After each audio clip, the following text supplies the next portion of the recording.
day. It is me again, your favorite Texas trucker, and I'm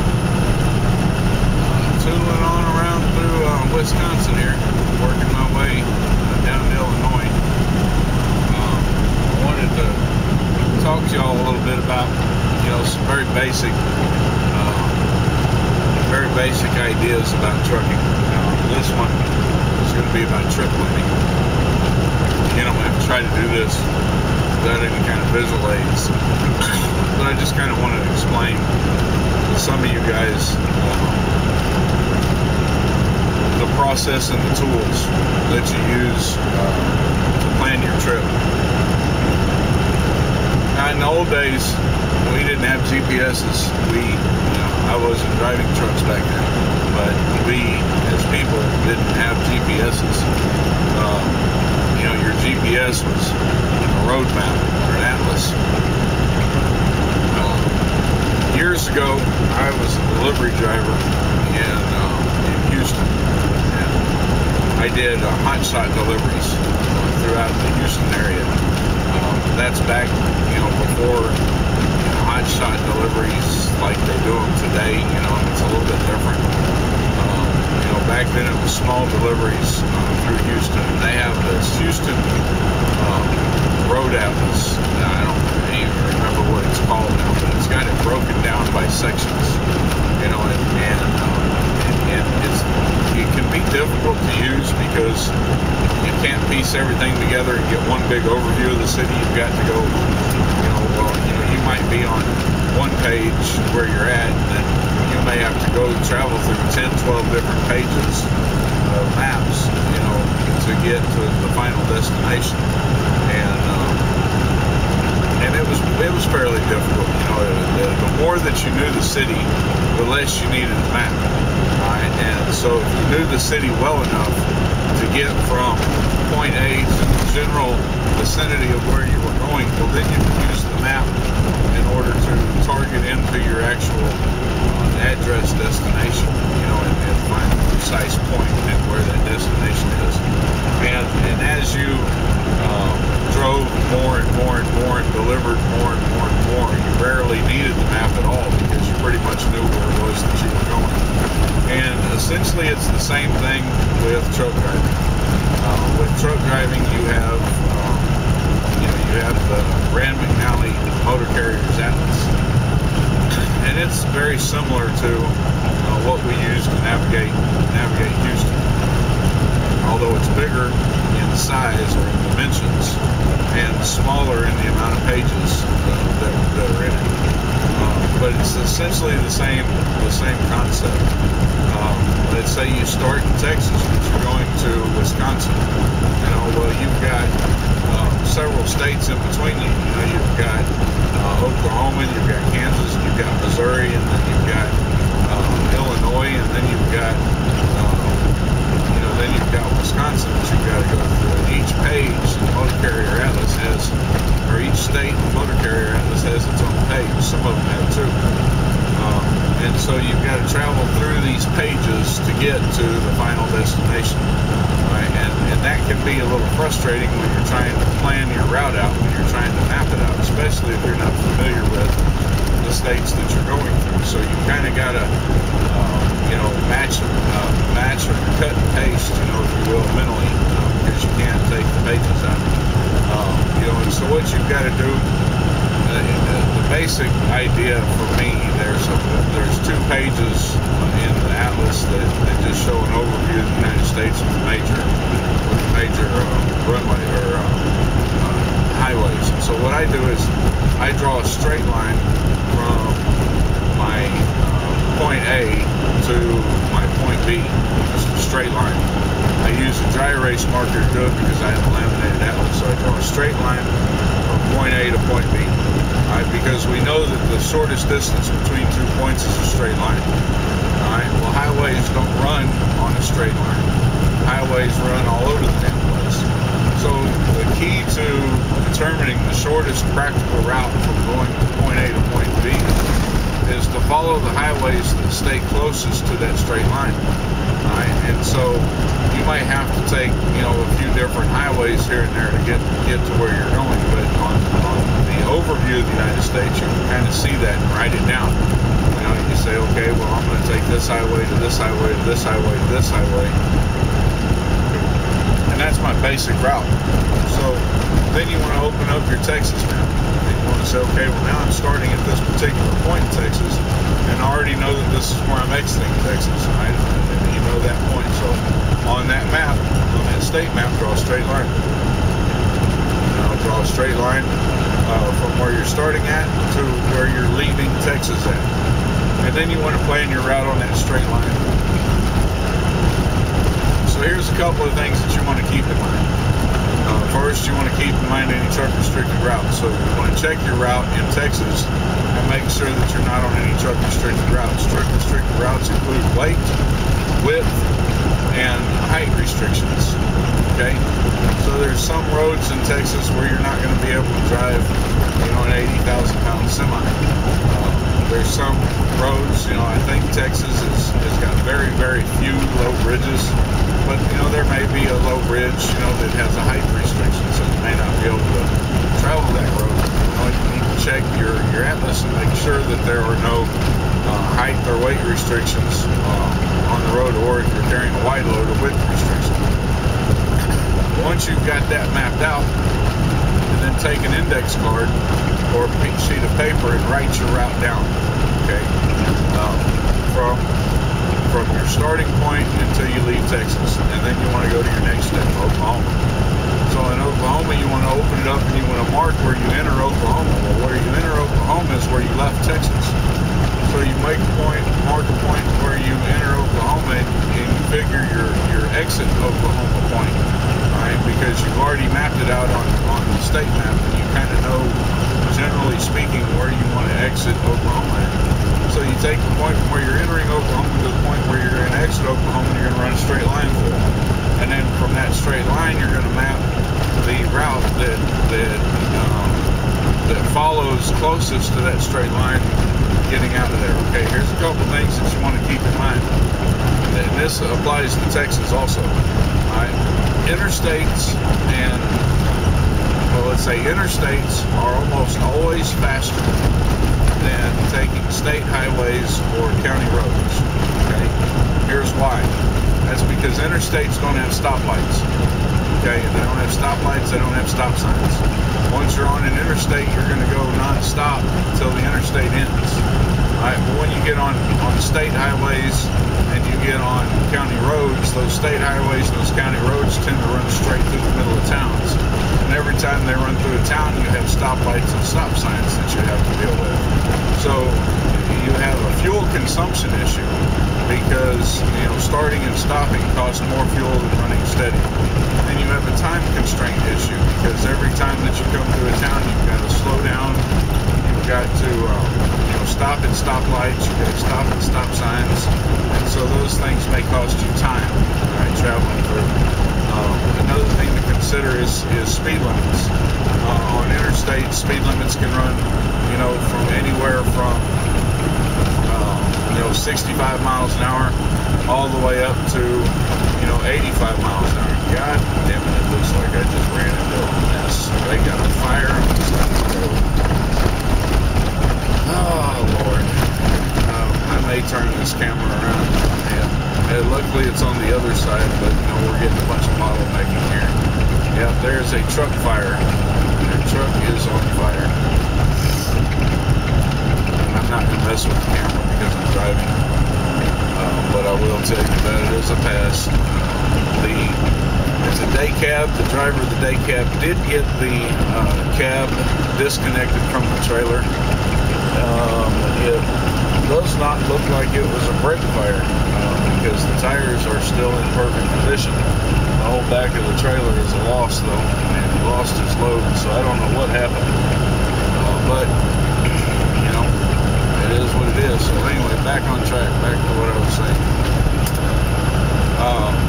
So when you're planning your route, you want to take into consideration that if you're planning your route to follow state highways or to follow county roads, then you want to look at how many cities that you're going to have to pass through doing that, because it's going to affect your speed. How However, that might be preferable if you're trying to avoid tolls. You know, in Texas and Oklahoma, both there are toll roads. Right? And so, if you're not wanting to pay those tolls, or if you're wanting to avoid those toll roads, then you might want to take the state highways or the county roads. You know, it may be preferable to you. Lose a little bit of time. You know, you got to deal with the whole stoplight, stop sign issue, but you avoid the toll roads. For me, if I have to pay the toll, then that's preferable. You know, so anytime that I come through Texas or Oklahoma or Kansas, I always avoid the toll roads, so I take the county and state roads instead. It costs a little bit more time, but you know, I'm not going to pay the toll, and I'm happy. Alright, so you come out of Oklahoma, you're going into Kansas. Again, in Oklahoma, you want to check for weight restriction, truck restrictions, height restrictions, width restrictions, and make sure that you're legal to drive on whatever road that you are planning to drive on. Alright, so you leave Oklahoma.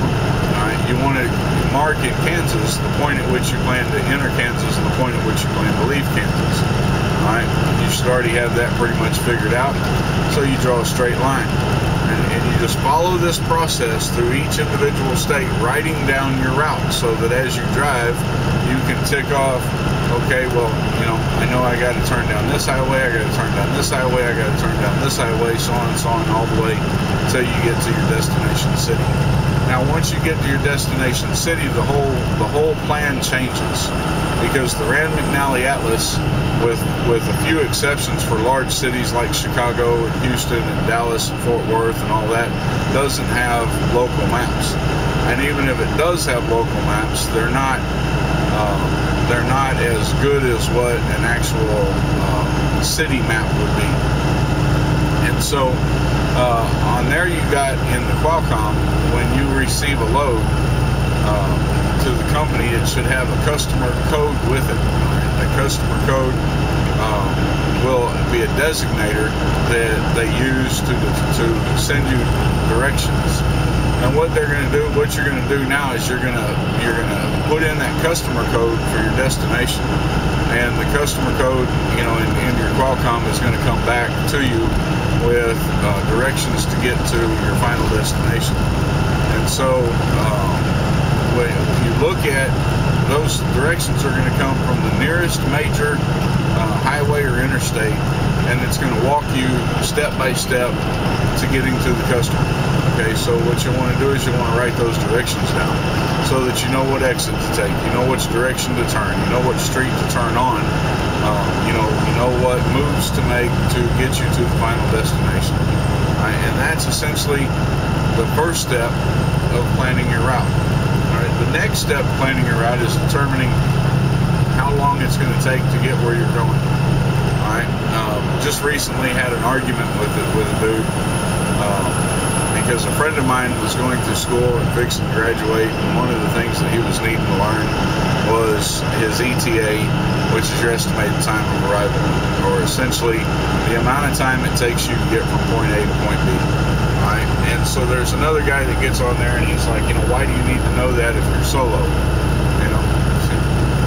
So that started a big argument. I did a video about it. I ended up calling him a Muslim and pissed him off. But anyway,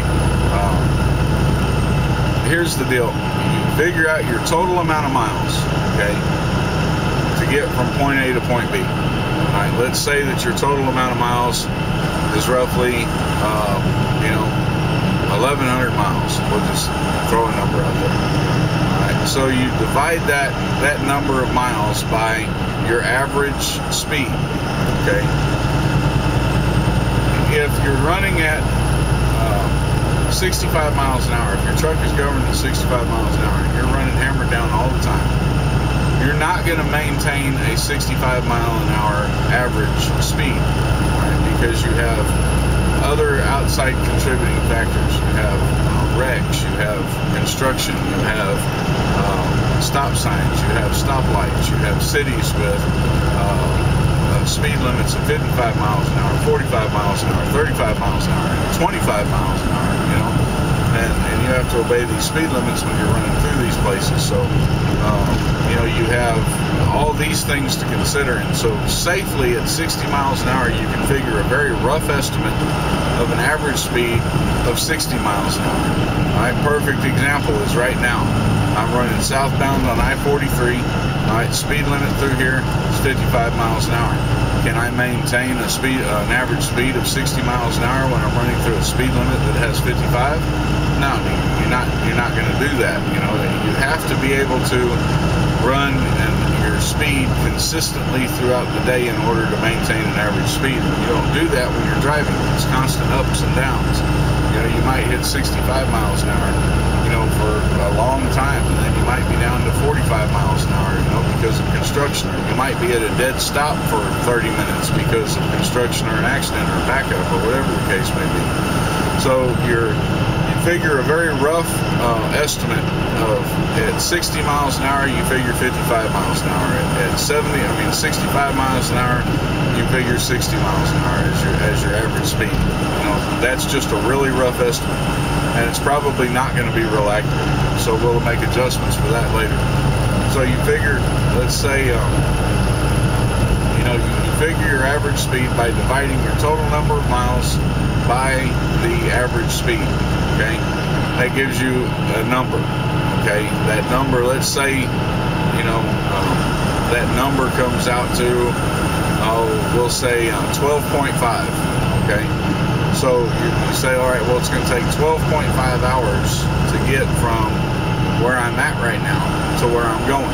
Okay, you can drive 11 hours in a day, but are you going to make 11 hours in a day? Probably, chances are pretty much no, you're not ever going to hit exactly 11 hours in a day. If you do, your Qualcomm's going to be talking about you being out of hours of service driving time.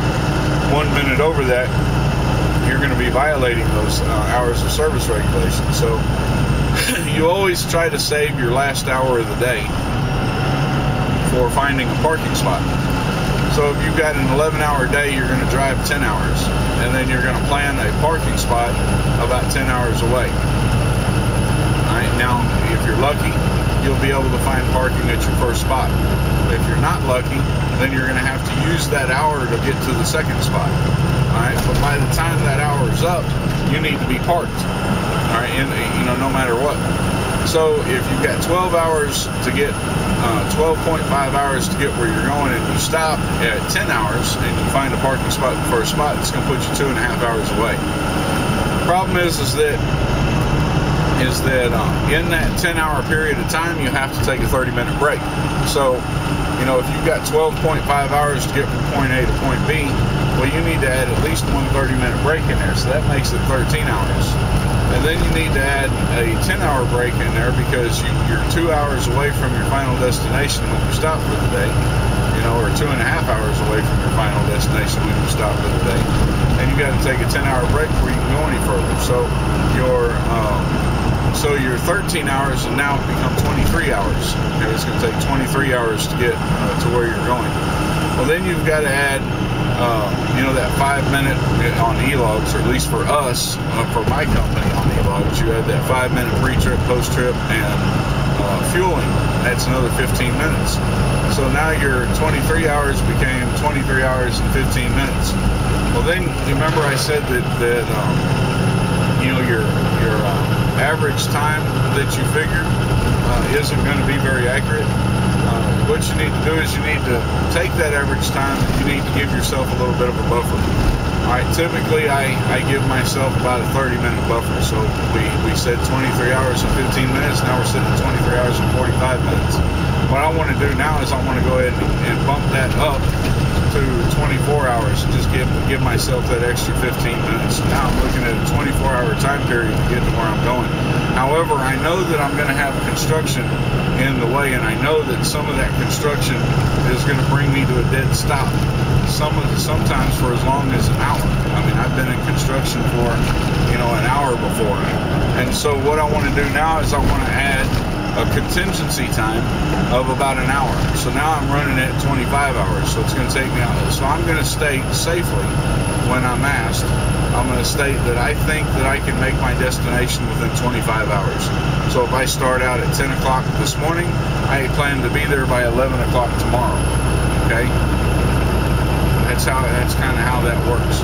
Now that's just kind of a rough estimate. And you know, that time may be flexible. You might want to give yourself just a little bit more time, you know, just in case. If you've got, you know, the other day, I had an appointment or I picked up a load that had no appointment time. They hadn't set the appointment yet. And so they send me this message while I'm driving, and they ask me when I can arrive at my final. Well, I figure out that I can arrive at my final if there are no delays at about 10 o'clock in the morning. But, you know, I always figure in those delays. So I was figuring more along the lines of about noon. But I couldn't stop anywhere to send the message. And so I get another message in about a half hour later. You know, what is your estimated time of arrival? I can't answer the question because I can't stop. Right? I've got to be able to stop in order to send a message on the Qualcomm. But there was nowhere for me to stop. There was no shoulder on the road. There was no safe place for me to pull over. So I kept driving. And then I get another message telling me my appointment time had been set for 3:30. All right, well, I had safely assumed that I could get there by noon. And this is how things work. All right, I'm traveling there, and I hit 4 patches of construction that just had me buried, you know, and just sitting there, you know. I can't fucking go nowhere. I can't route anywhere. I'm just sitting there, dead in the water, waiting, you know. Nothing I can do about it, you know, except just sit there. 4 different times I got stopped by construction. Even with the buffer that I allowed myself, all right, figuring that I could get there at about noon. Even with that buffer, I got there at 12:15. So I was still 15 minutes behind my own estimated time because of construction. That's how bad that stuff can slow you down. And you need to figure that out. You need to figure that in when you are planning your pre-trip. You know, not your pre-trip, but your trip planning. Because when the dispatcher wants to know when you're going to be there, you know, they're going to hold you to whatever time that you give them. If you tell them that you're going to be there at 12, they want you there by 12. And luckily, I didn't get a chance to tell him that. In 3/4 of a mile, keep left to I-43 at 3:30, and you know, and I got there at 12:15. So I was there, you know, considerably early, and I got off the load. You know, I mean, I got the load picked up immediately. You know, I didn't have any issues with getting my load delivered. I didn't have any issues with picking up my other load, even though I arrived at the delivery point, you know, 3 hours and 15 minutes early. It's better to be early than late. So always add that extra amount of time. Keep always left onto I-43. That buffer.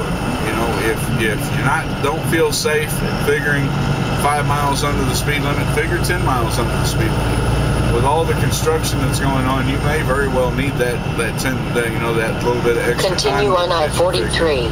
The more that you drive and the more that you follow these routes, the more you'll become accustomed to the ebb and flow of the cities that you're driving through, the construction zones of the areas that you're driving through, and the more you'll be able to figure the amount of time that it's going to take you to get where it is that you need to be. All right. Now, that's with the Rand McNally Atlas. I'm going to do a part 2 because this video has already, you know, gone on quite a ways. So we're going to call this one the part 1 of trip planning. You know, and I'll do a video that's a part 2 of trip planning, you know, here in a little bit. And that's where I'll talk about, you know, more of the modern electronic devices that we have, you know, that we can use for trip planning. So I hope that this video has helped you a little bit. I'm going to go ahead and cut it off now before it gets too much longer than where it's at, because this is a really long subject and it's hard to do. It's hard to explain to you without any kind of visual aid. But I want to try to do whatever I can to help some people understand it, because, you know, a lot of people are having a difficult time with it. So y'all take care, and peace out.